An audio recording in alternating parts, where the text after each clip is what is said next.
একদিকে দেশ চালায়, অপর দিকে তাহাজ্জুদ কাজা হয় না। একদিকে দেশ পরিচালনা করে, অপর দিকে বেগানার দিকে নজর করে, জীবনে তাকায় নাই। একদিকে দেশ শাসন করে, অপর দিকে তার আসরের আগে 4 রাকাত সুন্নাত ছুটে নাই। একদিকে দেশ পরিচালনা করে, অপর দিকে জবান দ্বারা কখনো মিথ্যা কথা বলে না। 1 নম্বর গুণ হইল জিন্দেগিতে আসরের নামাজের 4 রাকাত ফরজের আগে 4 রাকাত সুন্নাত যার ছুটে নাই। 2 নম্বর গুণ বলবো, ও আল্লাহর বান্দা, 2 নম্বর গুণ, জীবনে বান্দা জবান দিয়া কোনোদিন মিথ্যা কথা বলে নাই, জীবনেও মিথ্যা কথা বলেনি। ও হাজী সাহেব, মোবাইলের মাধ্যমে ঘরে থেকে বলো তোমা আমি এখন ঘরে নাই, বহু দূরে। কত মিথ্যা কথা বলে বলে গুনাহ কামাই করতেছো। কিয়ামতের ময়দানে দেখবা ওয়াইল নামক জাহান্নাম তোমাকে ডাকবে, ওয়াইলু ইয়াউমা ইযিল লিল মুকাদ্দিবিন, ওয়াইলু ইয়াউমা ইযিল লিল মুকাদ্দিবিন। قال النبي صلى الله عليه وآله وسلم আলা, সাবধান হে উম্মতের দল, ইয়াকুম ওয়াল কিযব ফাইন্নাল কিযবা ইয়াহদি ইলাল ফুজুর ওয়া ইন্নাল ফুজুরা ইয়াহদি ইলান নার। এই উম্মতেরা সাবধান, মিথ্যা কথা বলবা না, মিথ্যা তোমাকে ধ্বংসের পথে নিয়ে যাবে। ধ্বংসের পথ মানে জাহান্নামের পথ।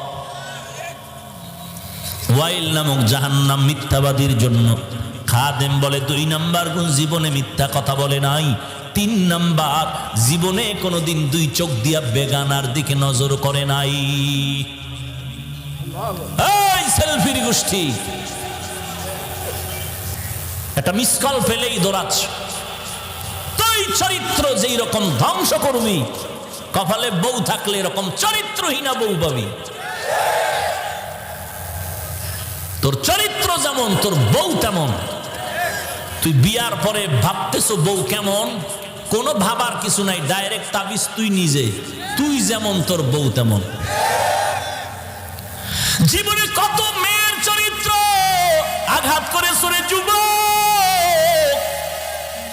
তোর এমন একটা বউ তুই পাবি অতটা যুবকের চরিত্র ধ্বংস করনেওয়ালা।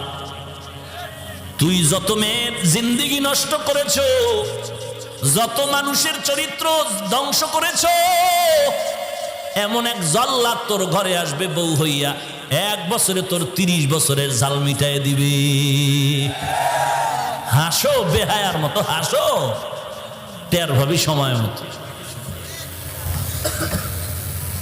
এরে নবীর আশিক উম্মতের দল, এখানে যেই যুবক আছো সকলের বোন আছে না নাই?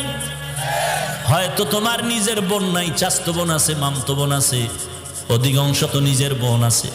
আকল যদি ঠিক থাকে চিন্তা করে বল, তোর বোনের যদি খবর শোনো কেউ হামলা করেছে চরিত্রের উপরে, তোর কাছে খুশি লাগবে? তো আর একটা মেয়ের উপরে যখন হামলা করো, ওর মা বাবা ওর ভাইয়েরাও তো খুশি হয় না। আল্লাহর লানত তোর উপরে আসবে। আয়নার সামনে তাকাইয়া দেখ তোর চেহারার ফুটন্ত সেই রং কোথায় চলে গেল। তোরে এখন গাঞ্জাখোরের মতো কেন দেখা যায়? তোর চেহারা দেখলে কেন মায়া লাগে না? ওই মোবাইল হলো তোর ধ্বংসের কারণ। ভাইরা আমার, আল্লাহর বান্দা কুতুবউদ্দিনের খাদেম চিন্তা করে ডাক দিয়া কয়, 3 নাম্বার গুণ জীবনে বেগানার দিকে নজর করে নাই। 4 নাম্বার গুণ হলো জিন্দেগিতে কোনোদিন তাহাজ্জুদের নামাজ কাজা করে নাই। তাহাজ্জুদ বুঝেননি? যেটা ফজরের আজানের পরে পরে। হ্যাঁ, হায় হায়, ফুজানি মাদ্রাসায় পড়ি আর মসজিদে নামাজ পড়াইতাম ছাত্র জীবনে। তো ছোটবেলার থেকে যেহেতু কণ্ঠ ভালো, মা গজল শিখাইতেন, ফাঁকে ফাঁকে বলতাম। তো আজান দিতাম মাঝে মাঝে আর গজল কইতাম। তো নামি এক ব্যক্তি এলাকার ধান্দাবাজ কয়, আমার তাহাজ্জুদ পড়ি আপনি গজল বলেন কেন আজানের পরে? আমাদের ডিস্টার্ব হয়। এবার বুঝলেন যে আজানের পরে কি তাহাজ্জুদ পড়ে মগা। হেই হইল মসজিদের সভাপতি। কথা কয় না ভাইরা আমার।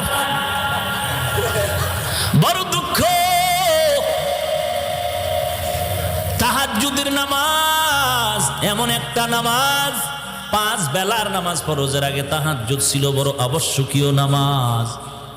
যদিও 5 ওয়াক্ত নামাজ ফরজের পরে তাহাজ্জুদের ফরজিয়াত বাতিল হয়ে গেছে, কিন্তু মর্যাদা এক বিন্দু বাতিল হয় নাই। অতি গভীর হয় রজনী যখন, নীরবে প্রভুর নাম জপিও তখন। প্রভুর করুণা যদি পাইবারে চাও, প্রভুর করুণা যদি পাইবারে চাও, গভীর রাতে উঠে প্রভুর গুণগান গাও, গভীর রাতে উঠে প্রভুর গুণগান গাও। ও দোকানওয়ালা ভাই, আপনি দোকানদারি বন্ধ করে রাত্র 12টায় বিদায় নেন, বাসায় গিয়া ফ্রেশ হইয়া এরপরে খানা খান, খানা খাইয়া ঘুমাইতে আপনার 2টা বাজে।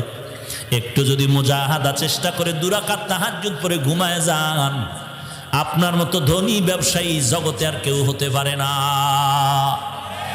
আপনার মতো ব্যবসায়ী সম্পর্কে আল্লাহর রাসূল সুসংবাদ দিয়েছেন, রাসূলের পাশে জান্নাতে থাকবেন।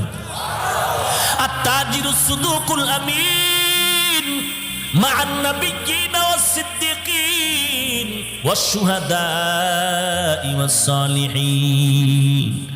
সৎভাবে যারা ব্যবসা করবে আল্লাহর নবীর তরিকা মতে, নবীর তরিকা বুঝেন কি?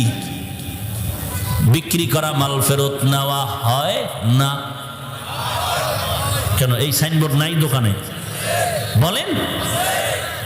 যারা নাকি বিক্রি করা মাল ফেরত নেওয়া হয় না তারা ধোঁকাবাজ, আর যারা লিখবে অবশ্যই বিক্রি করা মাল ফেরত নেওয়া হয় তারাই হলো নবীর আদর্শের ব্যবসায়ী। কেউ যদি একটা মাল ফেরত দিয়ে কয় ভাই টাকা দাও, ও দোকানওয়ালা ভাই, আপনি যদি মালটা রেখে টাকা ফিরাইয়া দেন, ওই মাল আল্লাহর পথে দান করার সমান সওয়াব এমনি পেয়ে যাবেন। কত সহজ ব্যবসা করে জান্নাতে যাওয়া। আর মুসলমান ব্যবসা করতে গিয়া মিথ্যা কসম করে, কিছু আমরা বললেই বলে মিথ্যা চালা সারা ব্যবসা চলে না। হুজুর কি করব? খাদেম দাঁড়ায় বললেন 4 নাম্বার গুণ জীবনে তাহাজ্জুদ যার ছুটি নাই।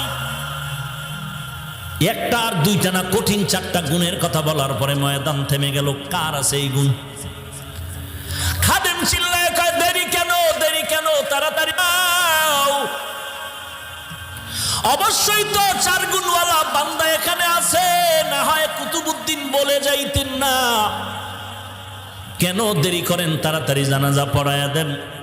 এই কথা বলার পরে হঠাৎ করে ময়দানের পেছন থেকে একটা চিৎকারের আওয়াজ আসলো। পেছন দিক দিয়ে একজনে ডাক দিয়ে কয় একটু রাস্তা করে দে, কুতুবউদ্দিনের কাছে যাওয়ার মতো একটু রাস্তা বানায় দাও।